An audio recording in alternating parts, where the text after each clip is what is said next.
Tetvav nous traite. C'est d'ailleurs après l'événement que nous venons de traiter. Vaïtzma me'od, vaïkra el Hashem vayomer. Vaïtzma me'od. Vous traduisez vaïtzma parce qu'il a soif. Est-ce qu'il avait seulement soif d'eau et où toute l'histoire serait qu'une seule histoire d'eau? Ou bien, est-ce que vaïtzma, c'est qu'il avait soif d'autre chose? Est-ce qu'il ne se sentait pas dans ce moment-là, devant les Judéens fuyants et les Philistins fuyants, est-ce qu'il ne se sentait pas privé de quelque chose qu'il n'aurait pas fini?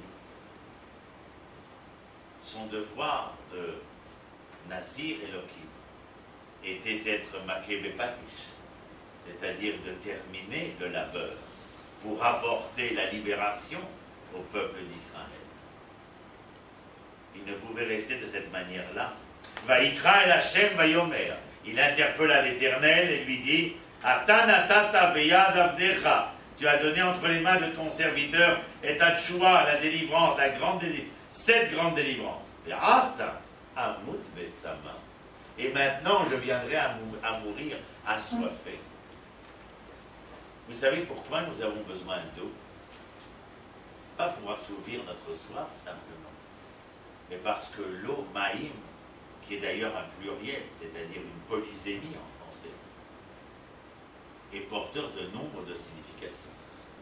Pas seulement venir et s'abreuver, mais aussi apporter la vie. Et c'est de cette vie dont il est question.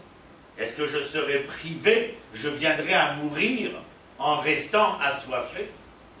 Il s'agit ici de vengeance? Oui. De quelle vengeance? Il s'agit de rancune? Oui, mais de quelle rancune?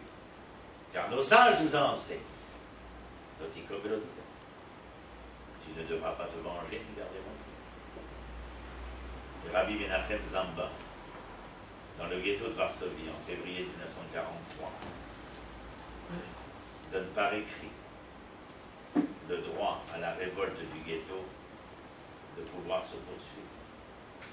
Quand la question lui a été posée de savoir si du point de vue de la halakha, le combat engagé par la jeunesse juive de toute obédience dans le ghetto de Varsovie n'avait aucune chance de réussir contre l'hégémonie allemande, là où des peuples avaient été vaincus, comment ces jeunes pouvaient bien entendu pouvoir vaincre? Alors il y avait dans le geste de ces jeunes un suicide. Et Rabbi Menachem Zamba a écrit quelque chose d'absolument extraordinaire. Je n'avais pas jusqu'à ce jour compris ce que voulait dire cette loi de ne pas se venger et garder rancune. Cette loi ne s'accordait que lorsqu'il s'agissait d'une vengeance ou d'une rancune personnalisée.